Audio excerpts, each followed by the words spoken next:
The average American savings account earned 0.46% interest in 2026.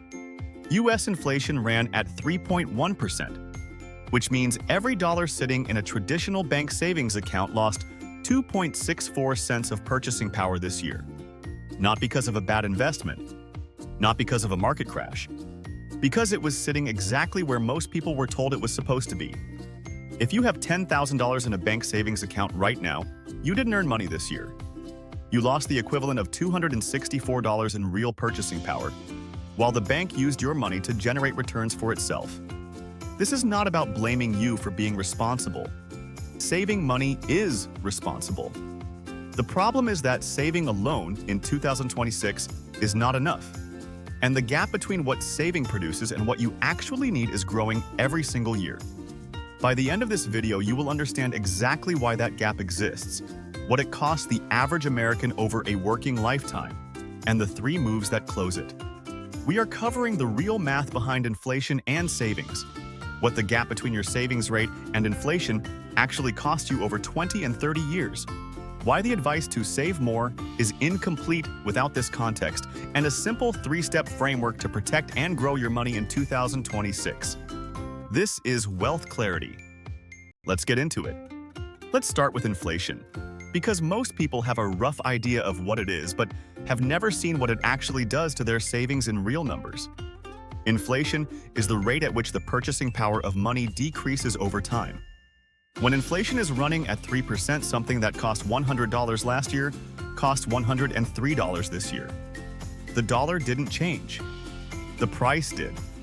But the effect is identical to your money shrinking. Now here's the problem. The average traditional bank savings account in America is currently paying between 0.01 and 0.46% interest. High-yield savings accounts at online banks are doing better. Some are around 4 to 5%, which actually beats inflation.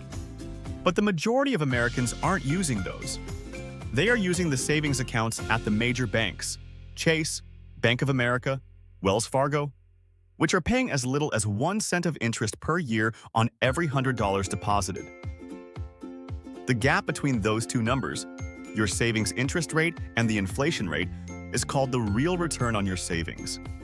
And right now, for most Americans keeping money in a traditional savings account, the real return is negative.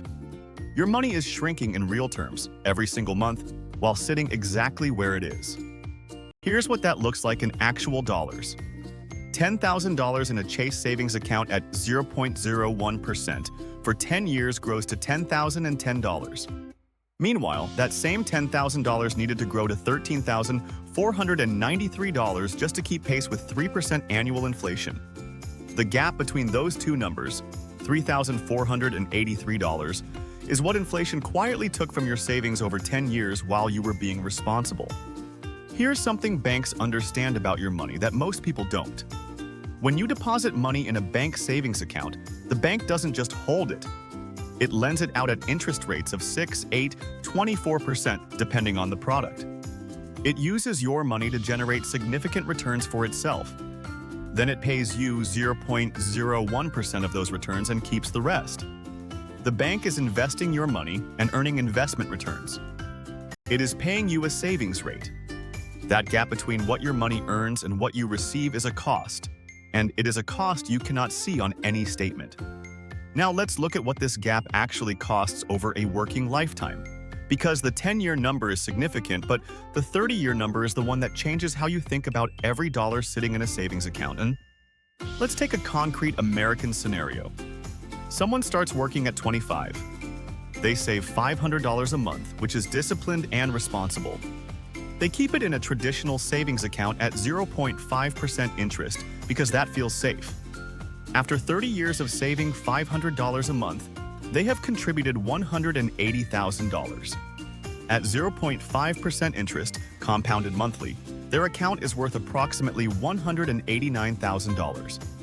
The interest added about $9,000 over 30 years of saving. Now run the same $500 a month through a low-cost S&P 500 index fund instead, which has returned an average of roughly 10% annually before inflation or 7% after inflation over the past 30 years. After 30 years, that same $500 a month at 7% annual return is worth approximately $589,000. Same discipline. Same $500 a month. Same 30 years. The gap between those two outcomes is $400,000. Not from a risky investment, not from timing the market. From a boring, low-cost index fund versus a savings account, compounding silently in the background for 3 decades. That $400,000 gap is what the phrase "saving isn't enough" actually means in practice. Here's the reframe that most people miss when they first see those numbers. The question is not, should I save or invest? The question is, what is the right job for each dollar? Not all money should be invested. You need a cash buffer, money that is genuinely accessible for emergencies without touching investments during a market dip. That money belongs in savings, ideally a high-yield savings account, not the stock market. But money you are not planning to touch for 5 years or longer has a different job. And putting long-horizon money in a savings account is like hiring a surgeon to sweep the floor. The person is capable of far more than the job requires, and you are paying the price for the mismatch. So what does the framework actually look like? 3 moves. Starting with the one that takes about 20 minutes and has no risk at all. The first move is switching your emergency fund from a traditional bank savings account to a high-yield savings account. Online banks like Marcus by Goldman Sachs, Ally, and SoFi are currently paying between 4 and 5% annual yield on savings in 2026, which is 10 to 50 times more than the major traditional banks on the same deposited dollar. This is not an investment. You are not taking on any risk. The money is still FDIC insured up to $250,000 per depositor, just like a Chase account. The only difference is the interest rate. And in 2026, a 4% high-yield savings account actually beats inflation slightly, meaning your emergency fund is keeping pace with the cost of living instead of falling behind it. The move is simple. Open a high-yield savings account. Transfer your emergency fund there. Keep 3 to 6 months of expenses in it. That money is now doing its job properly. The second move is the one with the $400,000 implication. Money you do not need for 5 or more years does not belong in savings. It belongs in an investment account, specifically a low-cost index fund tracking the total U.S. stock market or the S&P 500. For most Americans in 2026, the right vehicle depends on the purpose of the money. If it is retirement savings, a Roth IRA or 401k is the right container. We covered both of those in previous videos, links are in the description. If it is general wealth building outside of retirement accounts, a taxable brokerage account at Fidelity, Vanguard, or Schwab, with a low-cost index ETF like VTI or VOO is the right structure. The specific fund matters less than the discipline of putting long-horizon money into the market consistently and leaving it there. The data on this is clear. Time in the market, not timing the market, is what produces the long-term returns that savings accounts structurally cannot. At this point in the video, a lot of people are thinking one thing, but what if the market crashes right after I invest? Here's the honest answer. It might. Markets do crash. They have crashed multiple times in the last 30 years. The dot-com bubble, the 2008 financial crisis, the 2020 pandemic drop, multiple corrections in between. Every single one of those crashes recovered. Everyone. And in every case, the people who stayed invested through the crash came out ahead of the people who moved their money to savings to wait it out. The average recovery time for a U.S. market downturn over the past century is approximately 2 years. If your investment horizon is 30 years, a 2-year dip is not a reason to avoid the market. It is a reason to keep buying during it. The third move is the one that makes the first two actually work long-term because discipline is not a reliable system. Automate your savings split. Every payday, a fixed amount goes directly to your high-yield savings account, your emergency buffer. A second fixed amount goes directly into your investment account, your long-term wealth engine. Both happen automatically before you have a chance to make a different decision.